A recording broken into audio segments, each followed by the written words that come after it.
Warning, the following video might contain some moments that might be too disturbing for younger viewers. Viewer discretion is advised.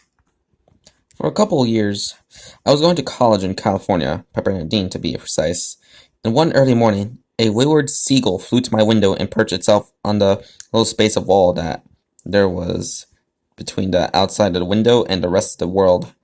I couldn't help but notice it. Being up all night studying for a test and my roommates all being asleep, so I decided to give it a little something to eat. I gave it a little piece of my bagel I got from the cafe by the beach, and it ate it happily. Then it flew away to the water. The entire event didn't seem very significant at the time, so I forgot about it and continued studying until I had to go to class. The next morning, around the same time as before, I heard a tapping on my window. The first couple of taps I tried to ignore, but it pestered me for 20 or so more taps, and finally got up and went to see what it was. Lo and behold, it was the seagull again. The second I opened the window, it cocked its head to the side at me, expecting food. I thought it was rather cute, but I had eaten the bagel since then, and I had no food to spare. I then hurriedly ran to the fridge, trying not to wake up my sleeping roommates, to find something to give the bird. My roommates, usually out partying rather than studying, use up more energy than me, and so they ate far more food than I. There was barely anything in the fridge, except for some pulled pork my roommate had gotten and put in some plastic wrap. So I unwrapped the meat, took a bit of it out, and fed it to the bird. The bird seemed to like it better than the bagel, and then flew away, just as it did the preceding morning. For the next 3 months, the exact same routine continued. The bird tapped on my window at nearly the crack of dawn. I woke up and I fed it. I didn't realize it, but I had been feeding it gradually bigger pinches of the pulled pork, as I wasn't really paying attention to the rations of the stuff, except for when it ran out and my roommate went to get more. As such, the bird grew ever so slightly larger as the days, weeks, months progressed. As I stated before, I didn't think much of it. Also, at a certain point in the middle of the second month, I noticed that the bird had been getting more aggressive with its tapping on my window. Again, I didn't think much of it, but I couldn't help but notice that. Almost at the end of every week, the seagull had been tapping on my window harder than usual. It got to a point where one of my roommates woke up and walked to my baseball bat, acting like there was a robber in the house. Mind you, this was a college. To solve this problem, I tried listening to the sound of the bird landing near my window, which was a light plop that was quite hard to hear, and go for the window at that. Most mornings, it worked. On the mornings that it did not. The bird would tap harder than ever. Eventually, a small crack formed where the tip of his beak was constantly hitting the glass. Once again, I didn't think much of it. However, my not thinking much of things would soon end. One morning, much earlier than usual, probably around 2 a.m., if my memory is correct, the bird tapped on my window harder than ever, so hard that I could hear a screeching crack in the glass. This woke me up immediately, and surprisingly, it didn't wake any of my roommates. And I walked over to the window to see what was up. What I first saw was on the window. The once tiny crack had grown to a fairly large lightning bolt shape. Then I saw the bird. It looked bigger than I had ever remembered it. I remember its pupils being large and its beak being wide open. The second I stepped towards the window, its eyes fixated on me from its previously blank stare into space. The whole situation was very unsettling, and started to get me thinking that I should not have fed the bird in the first place. But for then, I had to digress. The seagull stared at me with those strangely unsettling eyes for a few more seconds as I opened the window. Then I spoke to it in a soft whisper as to not wake my roommates. "Hey, buddy," I said in my typical talking to animals voice. "What are you doing here so early?" The bird just continued to stare at me, its beak hanging open as if it were in shock. My eyes drifted away from the bird's eyes, which were as unsettling as ever, to its beak. And it was then that I noticed almost the most unsettling thing about the bird that night. Its beak was covered in blood. At that point, I didn't exactly know what to think. Maybe I had gotten in a fight with another animal and its beak was injured. Had no idea.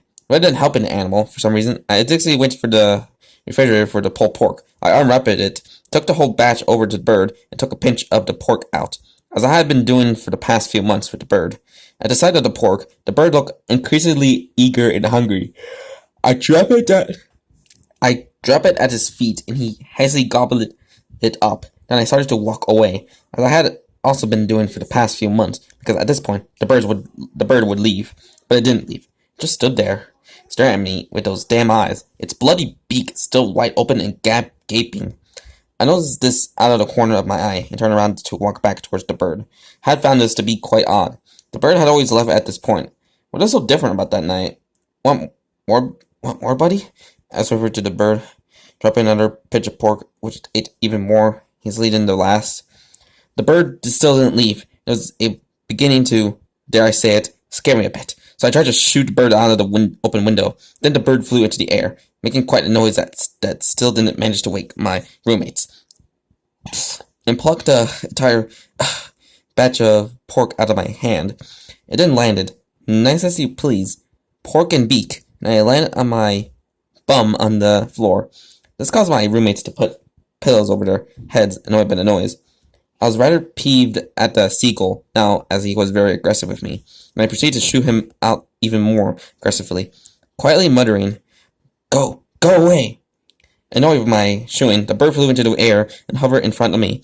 Whenever I made a move, my arms shoo him out. He moved back. When I pulled back my arms, he moved forward. This continued for about a minute or two until I finally shouted, I don't want you here anymore, okay? Leave! Two things happened after those words were uttered from my mouth. The first was that my disordered entire roommates awoke from their respective slumbers and sat up to see what all the commotion was. The second was that the bird shot at my stomach like a missile, knocked me onto the floor, and proceeded to gorge my organs out with its beak. The experience was, suffice to say, terrible. The pain was absolutely agonizing. My limbs were too much in shock to even strike the bird, so I literally laid there as the bird tore me to shreds. The only time it ever held back during the attack was when it was to swallow small bits and pieces of my bloody entrails it had ripped out of my body, going right back to the carnage afterwards. I was screaming in agony, in pure agony, as I laid there, paralyzed by shock, as my roommates tried prying the bird off of me. The last thing I remember was the bird breaking an artery and passing out from the blood loss. When I woke up, it was morning, and I was in the hospital room with the bright sunshine in my eyes and bandages wrapped all around my lower torso. A few seconds after waking, a doctor walked into my room. He remarked that I was awake, then explained that I would be fine, and my missing organs wasn't vital. The ones that did not fit in my life for now and could be easily replaced with the course of a couple of weeks. Then he explained that one of my roommates, Kyle, had gotten his finger bitten off by the bird the previous night, which shocked me even more, and my other roommates had suffered a few minor cuts and scratches, but they were fine, and in the waiting room. The entire experience was quite traumatizing, to say the least, but I'm just glad everyone's okay, and that it is over. Somehow, through still in my mind, I know that the seagull is still out there, waiting for another orphan soul to feed him his dinner. It didn't become his dinner. However, I also knew that the bird wouldn't come back to our room, as he had already made a meal of us. Therefore, in my heart, I know it isn't really over, and it'll never be over as long as that bird is still alive and flying.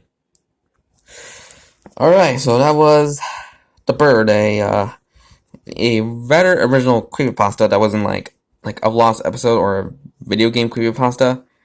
And my thoughts on it, it's actually a pretty simple but pretty good story. So it has somewhat like a classic, like children's horror, but there's some mentions about the blood and guts stuff, which that could be rather disturbing for some people. So yeah, and also the bird is a freaking menace by the end of it, where you just go after the main protagonist and eat his intestines. Oh my god, that's kind of brutal. And yeah, and there's no twist and all. It just ended rather normally. It says this is kind of a more just a straight and the one and done creepypasta story that doesn't have any cliffhanger type moments. So yeah, and that bird just really is a really hungry one. And since I think I swear that pelicans are also really hungry birds. Just like seagulls. So yeah, and anything else about this creepypasta? So yeah, the bird surprisingly pretty good creepypasta that wasn't like a lost episode or a video game creepypasta. So yeah. Anywho, guys, so hope you guys enjoyed this creepypasta reading video, like and comment video, and subscribe for content. So this is Mr. Freddy here, and I hope you have a very good day. So see ya.